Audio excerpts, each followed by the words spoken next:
बड़े बंगले की गवार बहू। मम्मी, अब करण की शादी की उम्र हो गई है, अब उसकी शादी करा दो। कब तक क्यों आप अकेले घर संभालोगी? बेटा, मैं कहाँ ही घर संभालती हूँ। घर संभालने के लिए नौकर चाकर तो है ना। नौकर चाकर है तो क्या हुआ मम्मी, भाभी का आना भी तो जरूरी है ना। और वैसे भी अगर लड़की नहीं मिल रही है तो बताओ, हम ढूंढेंगे।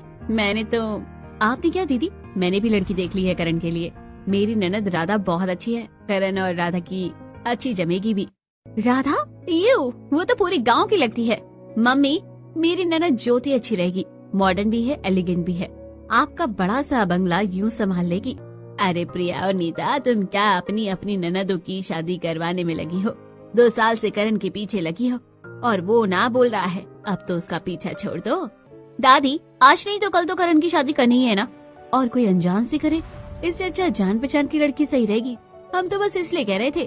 क्यों दीदी? हाँ, सही कहा हमने। और नहीं तो क्या दीदी जी, वरना मेरी बहन के लिए तो एक से एक लड़के आ रहे हैं गांव में भी। लेकिन वो क्या है ना, मेरी फैमिली एक सिंपल घर में मेरी बहन की शादी करवाना चाहती है, इसलिए राधा की शादी अब तक नहीं की। देख रही है बहू, कितने बुरे तरह पीछे पड़े हैं ये लोग। हाँ माँ जी, लेकिन चिंता मत करो, अगर करण को कोई दिक्कत नहीं है तभी मुझे कोई दिक्कत नहीं है। करण को जहाँ शादी करनी होगी वो वहीं करेगा। श्वेता इतना कहकर बात टाल देती है। वहीं करण एक दिन अपने 2 दोस्तों के साथ ट्रिप पर जाता है, जहाँ वो ट्रैकिंग करते समय अपने दोस्तों से बिछड़ जाता है और उसे प्यास लगी होती है। हे भगवान, मेरा पानी भी अभी खत्म होना था। ये शिवानी और तरुण भी पता नहीं कहाँ मर गए, कहाँ गायब हो गए। प्यास लगी है बाबू? हाँ, लेकिन तुम कौन?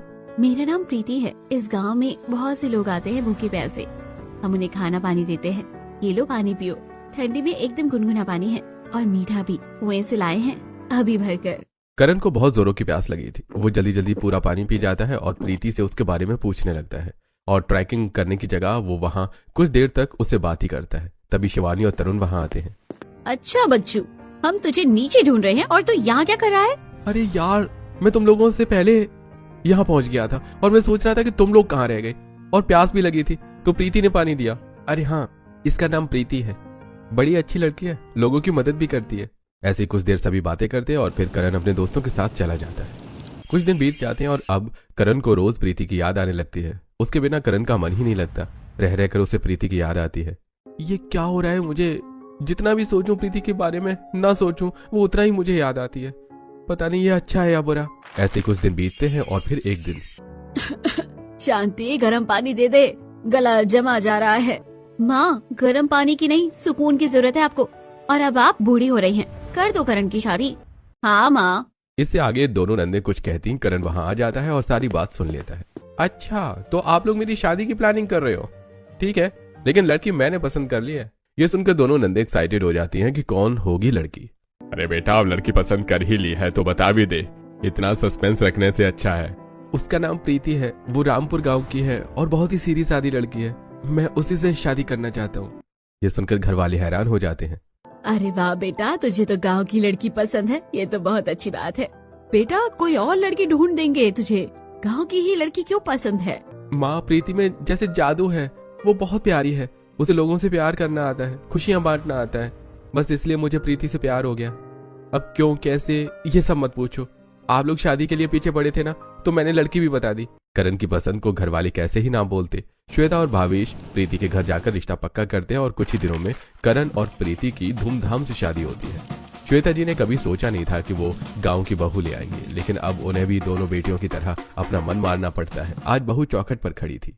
हाय दया, कितना बड़ा बंगला है, मैंने तो कभी सोचा ही नहीं था कि मैं इतने बड़े घर की बहू बनकर आऊंगी। कैसी गवार बहू ले आए हैं तुम्हारे मम्मी पापा, देखो तो अभी ही ओवर एक्टिंग करने लगी, सीरियल्स की तरह। थोड़ा धीरे बोलो, मेहमान भी यहाँ हैं। श्वेता बहू की आरती उतारती है और बहू का गृह प्रवेश करवाती है। बहू, दाहिने पैर से कलश गिराकर कुमकुम की थाल में पैर रखकर अंदर आओ। प्रीति ऐसा ही करती है। प्रीति के कदमों से पूरे घर की सेंसर मोशन लाइट ऑन होने लगती है। जैसे जैसे वो एक एक कदम रखती, वैसे वैसे प्रीति घबराती। अरे ये क्या है, इस घर में भूत तो नहीं? अपने आप ही लाइट चालू हो रही है।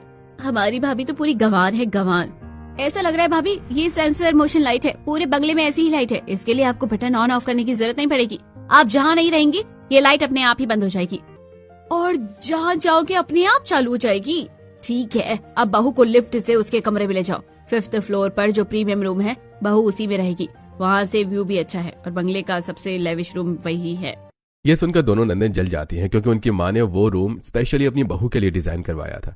कभी नीता और प्रिया वहां रुक भी नहीं पाई थी। दोनों बहनें अपनी भाभी को लेकर लिफ्ट में जाती हैं। अरे ये कौन से कैद खाने में बंद कर रही हो दीदी हमें? ये क्या अजीबोगरीब चीज है? यहाँ तो सब कुछ अजीब और जादुई सा लग रहा है। अरे भाभी चलो तो, पहले चीची चिल्लाना शुरू कर देती है।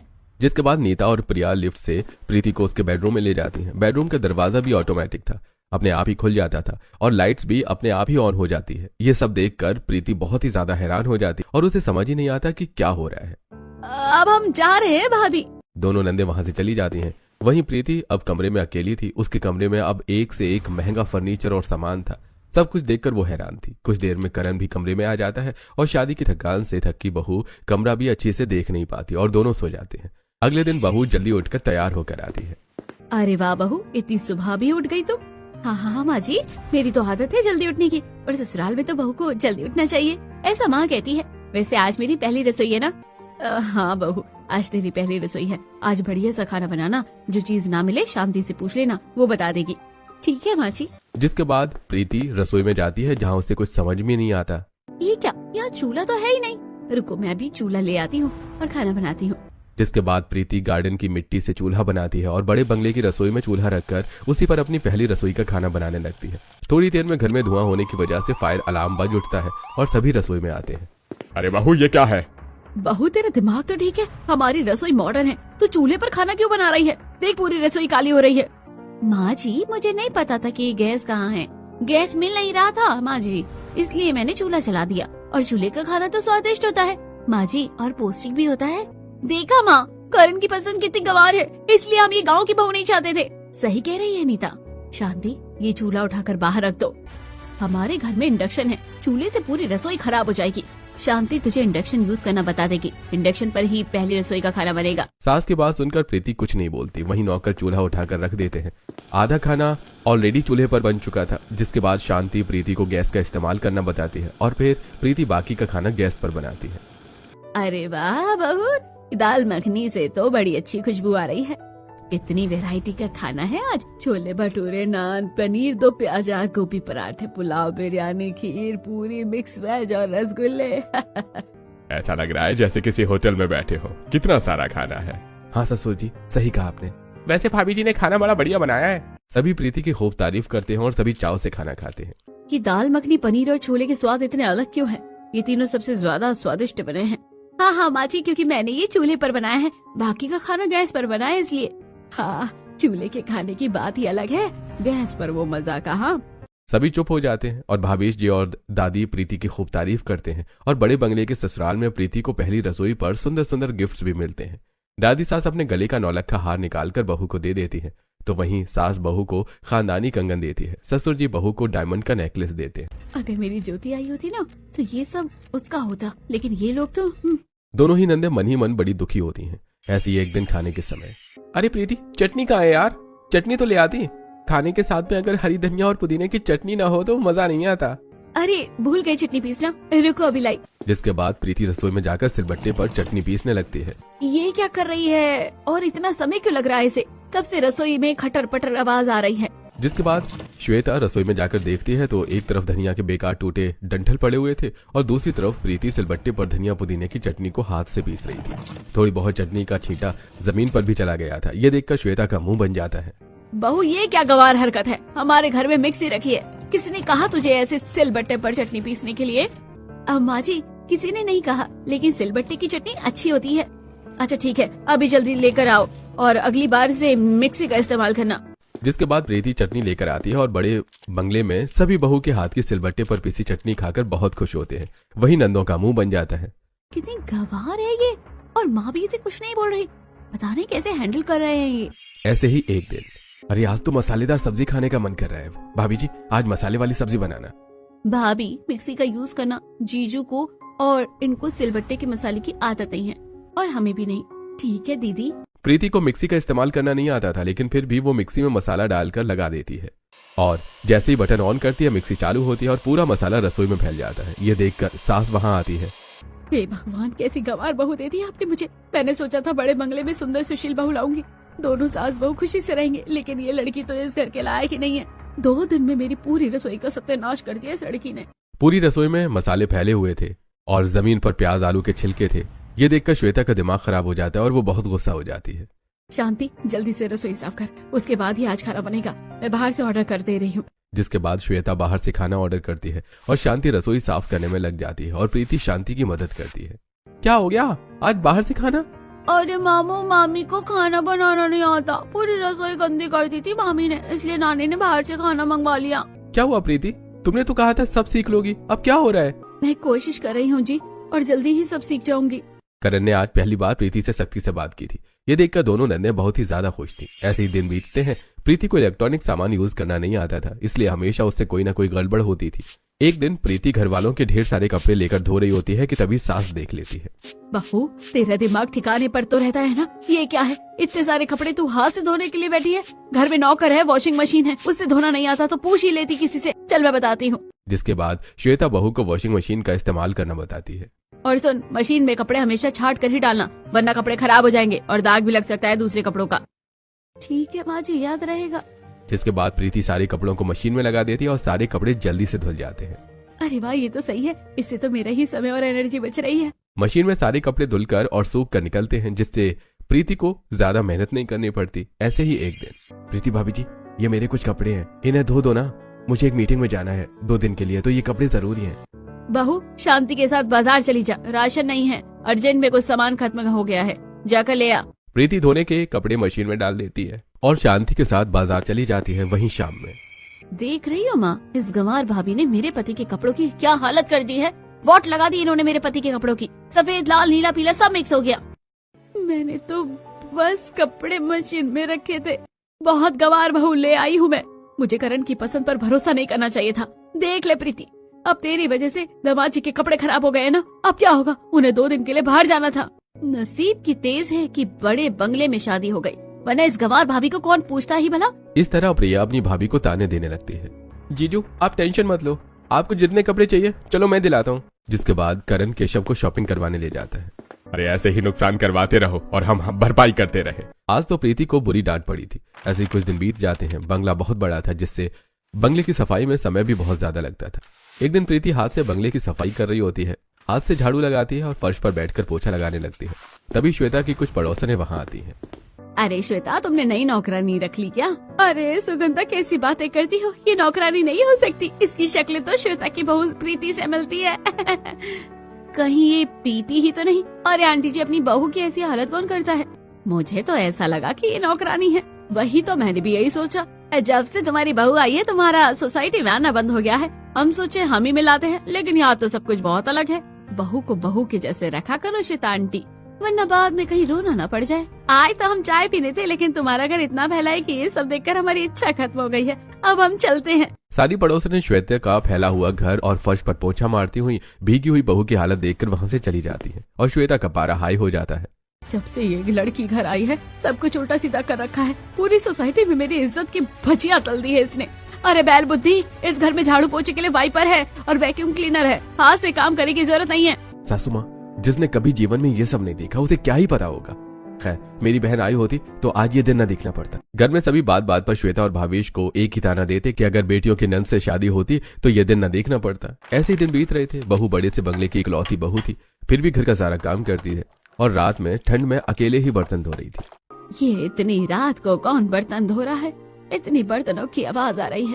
दादी, मैं हूँ, मैं बर्तन धो रही हूँ। पानी बहुत ठंडा था और हाथ में साबुन लगा था, जिससे प्रीति के हाथ से क्रॉकरी सेट की प्लेट फिसल कर टूट जाती है और प्लेट गिरने की आवाज सुनकर सास तुरंत वहां आती है। मिल गई कलेजी को ठंडक बहू। 50,000 का क्रॉकरी सेट था, जिसकी प्लेट तूने तोड़ी है। पूरे डिनर सेट की वॉट लगा दी है तूने। और इस गंवार भाभी को आता ही क्या है? इस बड़े से बंगले में हर सुख सुविधा है, लेकिन चीजों को सीखने और एंजॉय करने के बजाय जब से ये यहाँ आई है बस तोड़ फोड़ में लगी हुई है। आज कुछ टूट रहा है तो कल कुछ।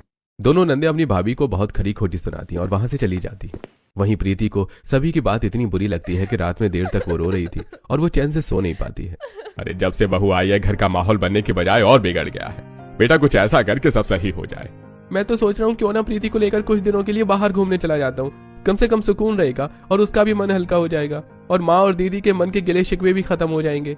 जिसके बाद करण प्रीति के साथ बाहर जाने की प्लानिंग करने लगता है। वहीं प्रीति रसोई में काम कर रही थी। आज से बर्तन धोए तो कुछ टूट गया तो डांट पड़ेगी। आज ननद जी से ही बर्तन लगवा लेती हूँ। फिर प्रीति अपनी नंद को बुलाकर उससे डिश वॉशर ऑन करवाती है और सारे बर्तन उसमें लगाती है। प्रीति क्या कर रही हो? अरे जल्दी आओ, मेरी ब्लैक शर्ट कहाँ है? मुझे दो जल्दी से। हाँ जी अभी आई। जिसके बाद प्रीति वहां से चली जाती है और तभी रसोई से जोर से कुछ टूटने फूटने की आवाज आती है। और जब सभी रसोई में भागकर जाते हैं तो देखते हैं कि डिशवॉशर से धुआं निकल रहा है और डिशवॉशर में पड़े सारे बर्तन टूट गए हैं। ये धमाका सुनकर पड़ोसने भी वहां आ जाती हैं। इसलिए शादी बराबरी में करनी चाहिए। अमीर घर में गरीब बहू आएगी तो ऐसा ही होगा। जब देखो तब उल्टे काम दिखते हैं आपके घर में। और घर के पीछे ये क्या, इतनी खरपतवार उगा रखी है आपने? उसकी भी बहुत स्मेल आती है। खरपतवार नहीं, पालक और करेले की खेती है वो। ससुर जी को शुगर है इसलिए मैं पालक का जूस देती हूँ और करेले का भी। इससे उनकी हेल्थ ठीक रहती है। हमारे यहाँ शॉपिंग मार्केट है बहू, सब्जियाँ वहाँ भी ताजी ही मिलती है। बेटा करण, अब तू इसे यहाँ से ले जा। मैं थक गई हूँ इस लड़की से। वैसे भी 1 लाख रुपए के बर्तन का नुकसान कर दिया इसने। करण भी अब दुखी हो जाता है, लेकिन करण को भी यही लगता है कि अब कुछ दिन घर से दूर रहना ही ठीक है। और दोनों पति पत्नी करण के बिजनेस के काम से बाहर चले जाते हैं और इसी बहाने वो थोड़ा बाहर घूम भी लेते हैं, वहीं ससुराल में। अब क्या हो गया, क्यों परेशान हो सुबह से? प्रीति थी तो हर चीज अच्छे से ख्याल रखती थी। मेरी डायमंड की अंगूठी नहीं मिल रही है, पता नहीं कहाँ चली गई। प्रीति के जाने के बाद से ही सब गायब है। जब वो घर में थी तब तुम मुझसे परेशान, अब नहीं है तो उसकी याद में परेशान हो। माँ जी, लड़ाई झगड़े तो किस घर में नहीं होते हैं, लेकिन अभी तो परेशानी ये है कि मेरी अंगूठी कहाँ गई। मेरी 25वीं सालगिरह पर इन्होंने हीरे की अंगूठी बनवा कर दी थी। असली हीरा है, 1 करोड़ की अंगूठी है वो। क्या 1 करोड़ की? माँ, मुझे लगता है हमारी गंवार भाभी 1 करोड़ की अंगूठी लेकर फरार हो गई है। और देखना अब मायके में दे आएंगी। उसके मायके वाले भी तो फटीचर है ना उसी की तरह। बाप रे सासू माँ, मेरी ज्योति होती तो आपका ख्याल रखती, ऐसे फ्रॉड न करती। क्या हो गया सबको? आज ऐसे सीरियस मोड पे क्यों हो? माँ जी की अंगूठी गायब हो गई है, हीरे की, और हमें तो शक है कि भाभी न लेके चली गई हो। हाँ, हो सकता है, उनका कोई भरोसा नहीं है। सभी मिलकर प्रीति पर चोरी का इल्जाम लगा देते हैं। वहीं थोड़ी ही देर में प्रीति करण के साथ वापस घर आती है। तू गरीब है लेकिन इतनी भिखारी होगी मैंने सोचा नहीं था बहू। माँ, आप प्रीति से कैसे बात कर रही हो? वो इस घर की बहू है। बेटा, पता भी है प्रीति ने क्या किया है? अंगूठी चुराई है तेरी माँ की। 1 करोड़ की अंगूठी? अरे जिसने नहीं देखा होता जीवन में वो ऐसा ही करता है। सभी प्रीति को ताने देने लगते हैं और बुरा भला कहने लगते हैं। ठीक है, अगर प्रीति ने ऐसा कुछ किया होगा तो आज ही मैं इसे जिंदगी भर के लिए खुद से दूर कर दूंगा। बाकी मुझे भरोसा है मेरी बीवी ऐसा नहीं करेगी। ये सुनकर प्रिया और नीता के माथे पर चिंता आ जाती है। घर में लास्ट टाइम चोरी हुई थी, याद है? उस टाइम मैंने घर में हिडन कैमरा लगाया था ताकि किसी को पता न चले घर में कैमरा है और सब खुलकर रह सके। और जिसने भी अंगूठी ली है कैमरे में तो पता चल ही जाएगा। अभी चेक करता हूँ। जिसके बाद करण कैमरा चेक करता है जिसमें उसे ऐसा कुछ दिखता है जो उसने सोचा नहीं था। देखो दीदी, लास्ट टाइम माँ के डायमंड के नेकलेस पर आपने हाथ साफ किया था, वो भी उस समय 80 लाख का था। आज तो 1 करोड़ का होगा ही। और माँ की इस अंगूठी पर कब से मेरी नजर है, लेकिन माँ है कि देने का नाम नहीं लेती। और दादी, वो तो माँ कंजूस। लेकिन अगर हम अंगूठी उड़ा दे तो शक हो जाएगा। अरे मैं तो इसमें मास्टर हूँ। अंगूठी गायब कर दो और प्रीति भाभी पर नाम डाल दो। वैसे भी गरीब है और उसका मायका तो और भी ज्यादा गरीब है। किसी को पता भी नहीं चलेगा और हम सेफ गेम खेल जाएंगे। जिसके बाद नीता अंगूठी चुरा लेती है और अपने पास ससुराल ले जाकर रख देती है। ऐसे कुछ न कुछ गायब करते रहा करो, देखना बहुत जल्दी हमारा आलीशान घर और खुद का बिजनेस होगा। हाँ जी, आप चिंता मत करो, सब होगा, मैं हूँ ना। बस हमारे मायके वालों को ना पता चले कि हम इन्हें ऐसे लूट रहे हैं। तो दीदी, ये था आपका प्लान? मैंने कभी सोचा नहीं था कि तुम दोनों इतनी गिर जाओगी कि अपनी ही माँ के गहने चुराकर अपना घर सजाओगी, भाभी पर इल्जाम लगाओगी। ये तो कुछ भी नहीं है, ये रिकॉर्डिंग भी देख लो। सभी आगे की रिकॉर्डिंग देखते हैं जहां घर में मिक्सी का धमाका हो या वॉशिंग मशीन में कपड़ों का गोलमाल और डिश वॉशर ब्लास्ट, सब कुछ नंदों का किया धरा था। यार, इतने दिन से काम नहीं किया तो मुझे समझ ही नहीं आ रहा था कि ये डिश वॉशर लोड कैसे करते हैं। भाभी ने लोड तो कर दिया है, मुझे नहीं पता कौन सी बटन दबानी है, और मैंने गलत बटन दबा दी तो ब्लास्ट हो गया।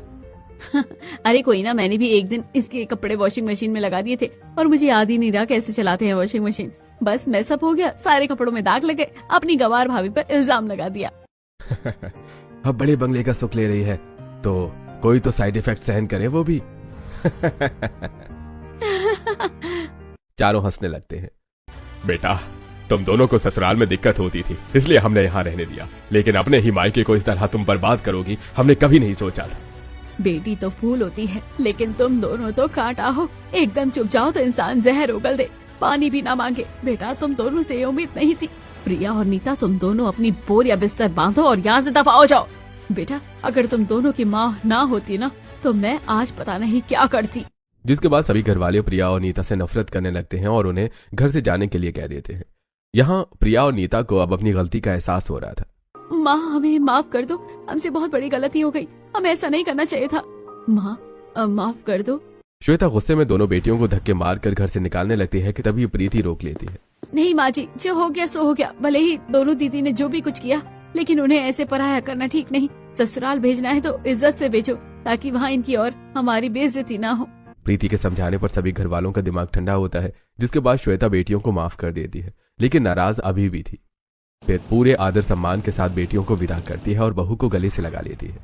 बहू माफ कर दे मुझे, मैंने तुझे बहुत कुछ सुनाया, बेटियों के बहकावे में मैंने तुझे बहुत कुछ कहा भी, लेकिन तूने कुछ नहीं कहा। तू इस बड़े बंगले की गंवार बहू नहीं है, तू इस घर की समझदार बहू है, जिसने आज इस घर को टूटने से बचाया है। और फिर श्वेता बहू को गले से लगा लेती है और फिर सभी खुशी से रहने लगते हैं। और प्रीति समय के साथ सब सीख जाती है और बड़े बंगले का ससुराल अच्छे से संभाल लेती है। और अब श्वेता बहू बड़े बंगले के तौर तरीके भी सीख जाती है।